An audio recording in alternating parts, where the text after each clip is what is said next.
Hello everyone, my name is Roxy Darling. I make videos of things I create. In this video, we will be painting the head, hands, feet of this posable art doll. We'll be also creating the body.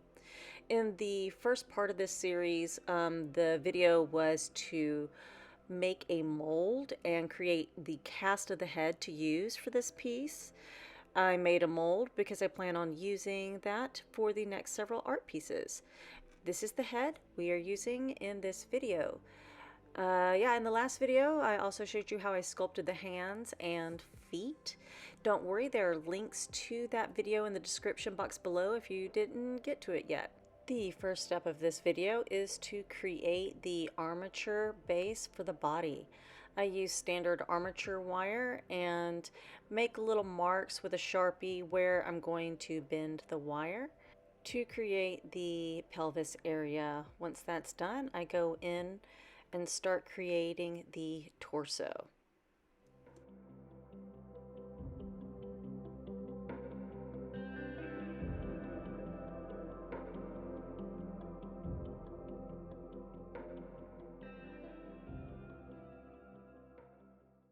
Here you see me adding wire to the torso that I wind up and leave some available to attach the head later. I do later on in the video remove that part of the wire because I decided I am going to attach armature wire to the head to create the head and neck piece and attach that later.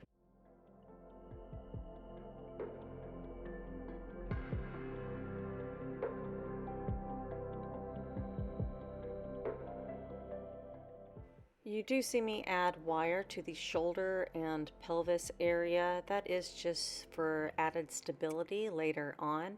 This is meant to be posable, so I'm trying not to add too much wire. So I'm trying to find a nice balance between stability and posability.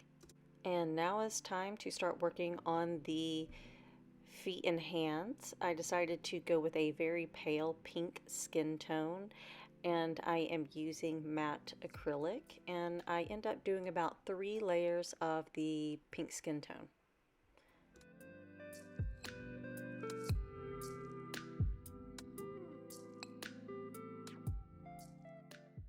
Once the pink is dry, I start adding a pale blue to the tips, and that white-ish substance is a matte medium. It's to add to the paint to help slow down the drying process for blending purposes. And so I'm just trying to add it to the edges of this piece because I'm trying to blend that blue out. I decide I don't like using the matte medium, and later on you'll see me just use a lot of water because I ended up liking the watercolor effect.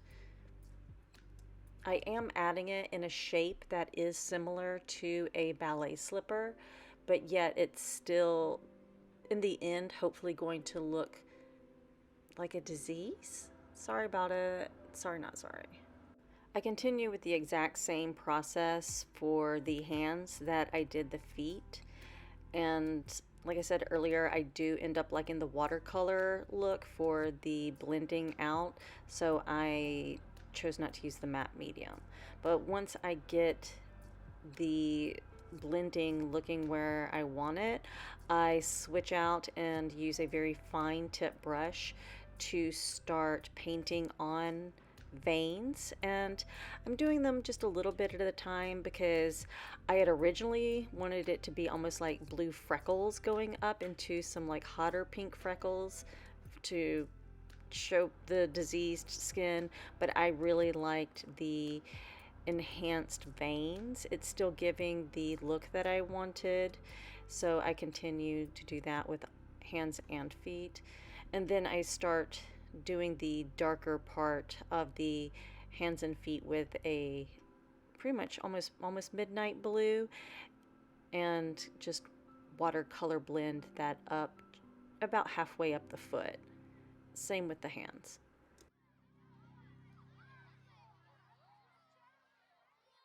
I then grabbed some chalk pastels to kind of aid in the blending. And I didn't want to use Mr. Super Clear at this moment, so I just used transparent pastels. It's only because I was being lazy. I do end up using Mr. Super Clear for all the other layers, but you know, whatever.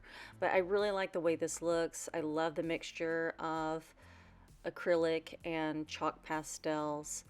I'm just trying to use the pastels to add some shading to the feet, but I also want it to look a little bit inflamed.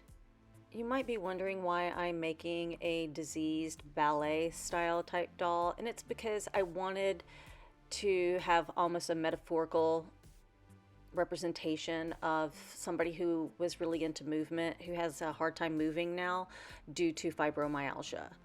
And this is my visual metaphorical character. I decided to grab my watercolor pencils to enhance the veins on the piece. I really decided that the veins were the way to go and just wanted to make them even more prominent and sharp. And so I started in with some very sharpened watercolor pencils, and then once I get them where I wanted them to look, they did have a little bit of a texture to the line, like, you know, chalk pastels do. So I grab my fine tip brush and I dip it in water, and then I just drag it along the veins just to blend in that texture a little bit.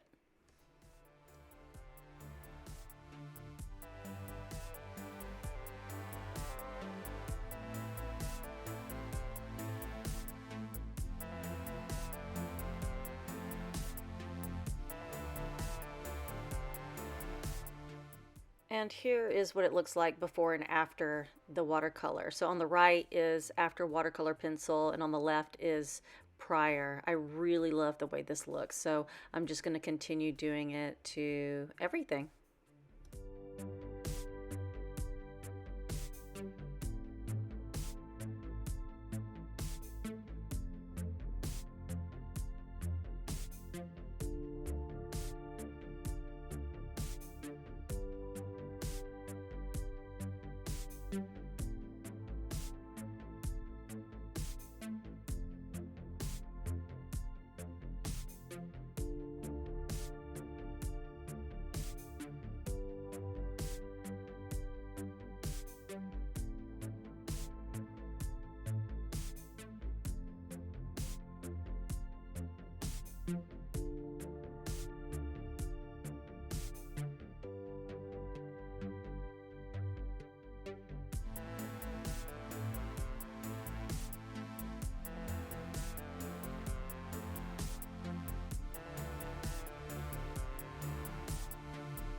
After I finished the hands and feet, I mixed some Apoxy Sculpt and used it to add the ears that I had previously cast and to create the neck.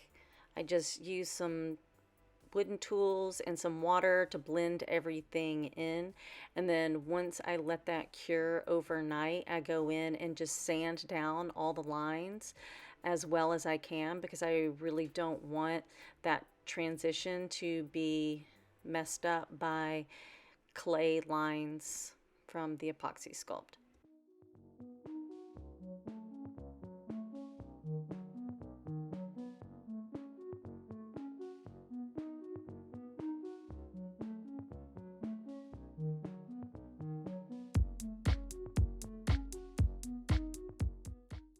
I then grab my little hand drill and drill some holes for future earrings. I won't be adding jewelry in this video. The next video will be the final video where I will be creating the wig, dress, well, outfit, and jewelry. So stay tuned for that.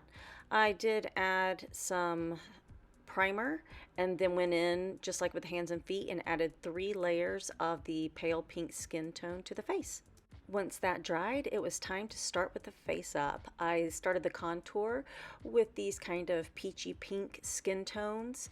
I do abandon this color palette later on in the piece because even though I love it, it just wasn't for this piece because I need to stick to cooler pinks and skin tones. So yeah, I just switched over to this magenta, which I use for the majority of the contouring.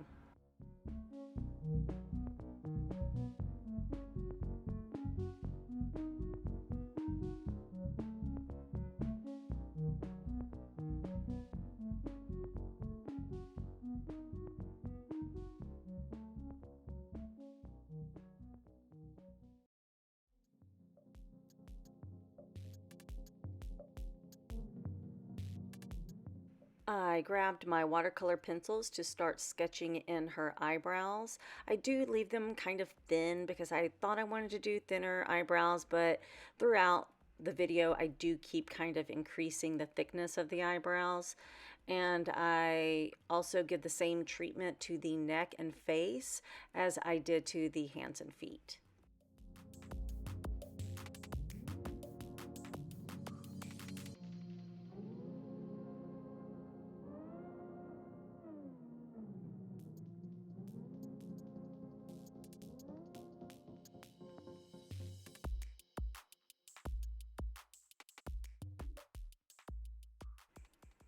Adding the veins was my all-time favorite part of this piece. Like, I know I'm not going to add it to every piece going forward because this is a particular character design about a specific topic near and dear to my heart, but I just had so much fun. I really liked the gradation process. I liked using just the mixture of the watercolor pencils and then just using the water to actually watercolor pencil the watercolor pencil. But anyway, I just really wanted to share with you that this was my favorite part of the process. It just went so smooth, so quick, and it was a blast.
And now I start adding detail to the eyes, and I added a little bit of black to the inside of the lips and a little bit of black to the cut crease.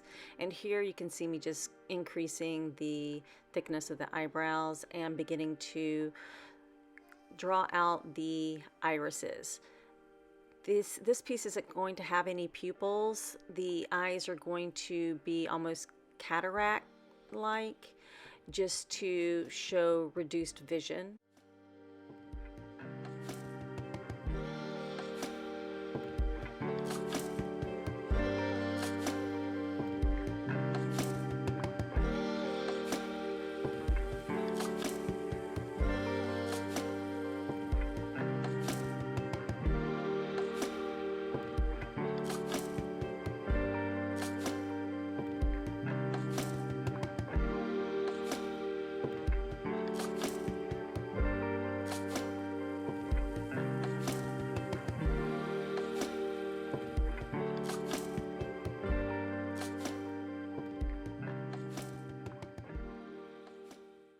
Once I got the outline of the iris where I wanted, I decided to go in and start kind of blurring that and kind of giving it a milky look with some white pan pastels, and I also whitened the whites of the eyes, and I do that a little bit before I go in and start adding the drop shadows with black. So this is one of the places that I used black. I used it for the cut crease, the drop shadows, and the shadows between the two lips.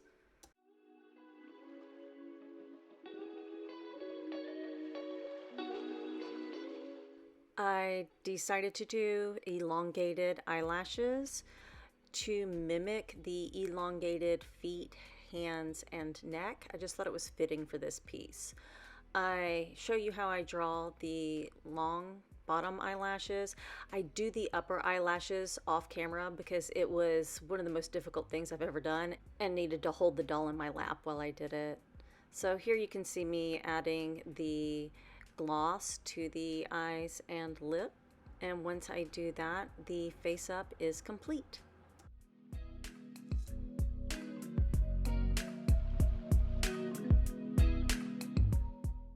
And here's everything we've done so far. Here's the completed painted head, and here's the feet. I think I stopped filming before I showed you what it looked like completed. And then here are the hands. So yeah, these turned out so much better than I expected, so I'm just really happy. I'm still new to this doll making process, so yeah, yay. So all right, now to start attaching everything. So the reason I have wires sticking out is for this moment in time. It is to use those wires to attach everything together, and using a little bit of hot glue to aid in that process. While the hot glue is still really hot, I add the wire in just so it embeds into that glue a little bit better, because for me, I'd rather be safe than sorry. And once everything is attached, I'm going to cover the hands, head, and feet with a little bit of saran wrap and bubble wrap, just so I don't mess anything up in the process. Because this process is me mixing up some Apoxy Sculpt to add to the tips of the little polymer clay area, because I don't want these bendable parts to crack. That doesn't make sense. I don't want the area above, which is bendable, to crack the polymer clay. And I added Apoxy Sculpt anywhere I did not want the wire to bend. So yeah, I left the elbows and chest and everything free. And I also added a little bit of primer and paint to this spot, just in case any of that showed after I add the fabric skin. And for the fabric skin, I am building it up with some cotton batting. It kind of looks like, the batting I'm using right now is looking a little bit like felt. It's not, it's fusible cotton batting.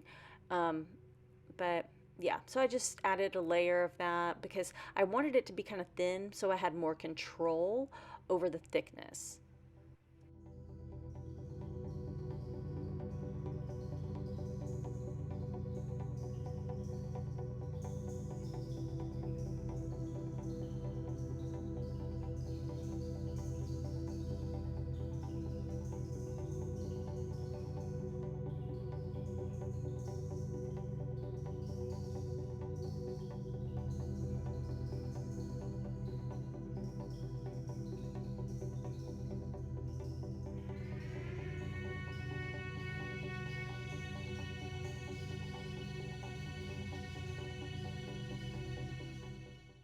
Once I got that layer to where I wanted to smooth everything out with sports wrap.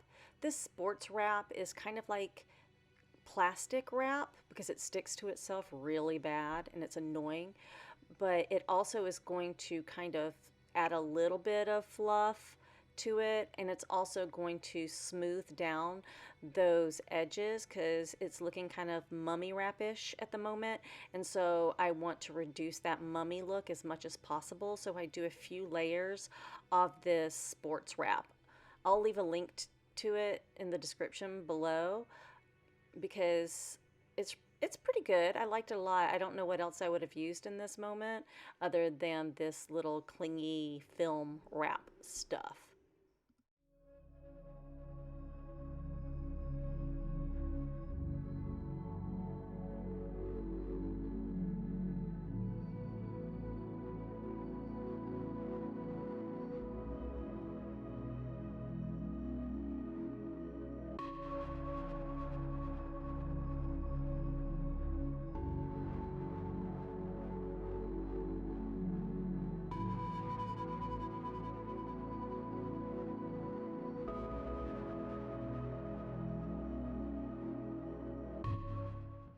The next and final layer is going to be this two-way stretch cotton Lycra. And because I need a lot of stretch, especially over the knees, I'm going to cut it on the bias because it is a four-way stretch if I cut it on the bias. So once I cut it on the bias, I start attaching it just with some pins. And then once I get it pinned in pretty tight, I kind of want the knee area to be a little bit loose because that needs to bend. And I'm going to use what's called a magic marker just to show where I want the seam to be. The magic marker does disappear once I hit it with water, so it's a great tool to use.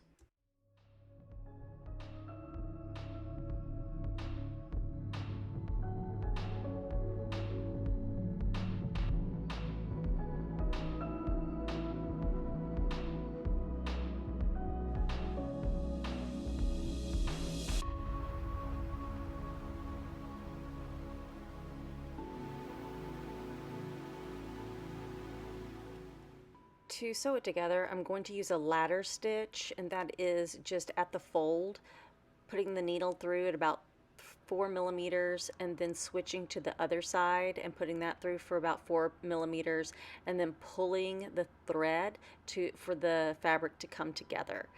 It gives as seamless a look as possible.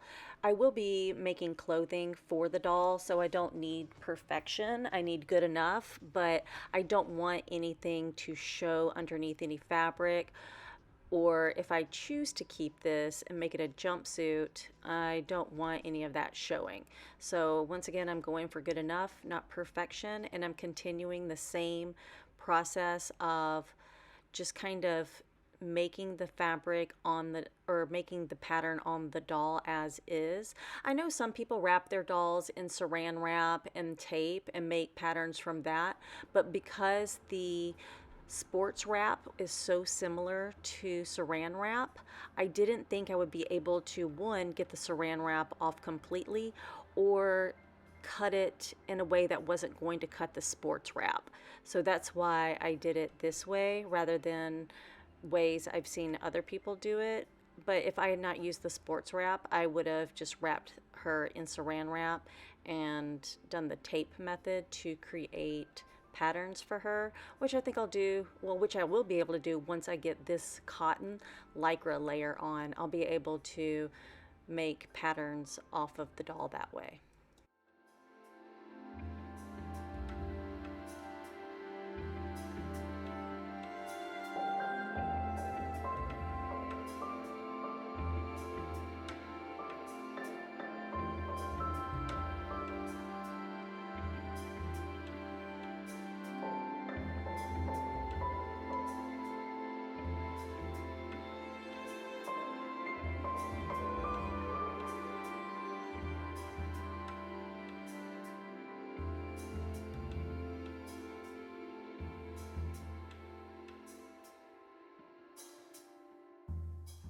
When it was time to start sketching in the pattern for the panty area, I realized on the right side of the screen, the leg, I didn't bring the fabric up all the way to the crease of the leg, and so I'm trying to accommodate for that in this piece of fabric, but I end up abandoning that idea and just making a regular panty shape, and then making a patch for it later.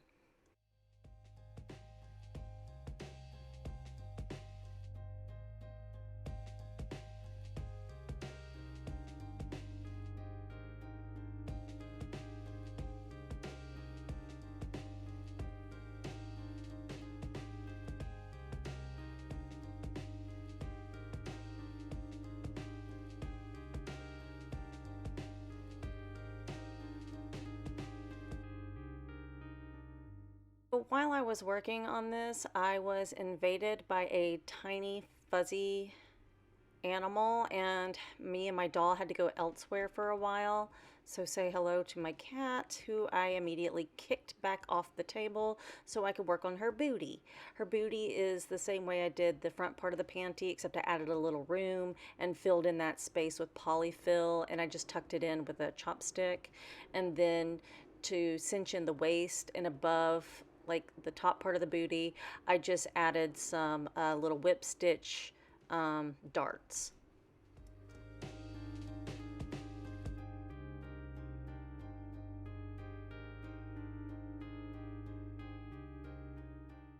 Now to add the final pattern piece, I, just like everything else, try to mark where the top part or the bottom part of the top is going to go, and then mark where the median line is on the sides, and fold everything under, and then use a ladder stitch when I can and a whip stitch when it's needed. Once her top was sewn on, I went through with a wet Q-tip and removed the magic marker anywhere that was needed. And then when I stood back, I noticed that the fabric around her knees was a little bit too loose. So I did just kind of gather some of the extra fabric around her knee with a little stitch and pulled the thread a little tighter and then knotted it closed. I still wanted to keep it bendable, not too tight, but not too loose. And yeah, so once that was done, she was complete. Well, her body was complete. And so, yeah, now that the body is complete, the next video is going to be the completion of the entire doll. And that is going to be the creation of the wig and her outfit and any jewelry. So like, share, subscribe so you will be informed of the next video I have out. It might take a hot minute because I just have 2 words for you: beaded embroidery. Yeah. I hope to see you soon. Bye-bye.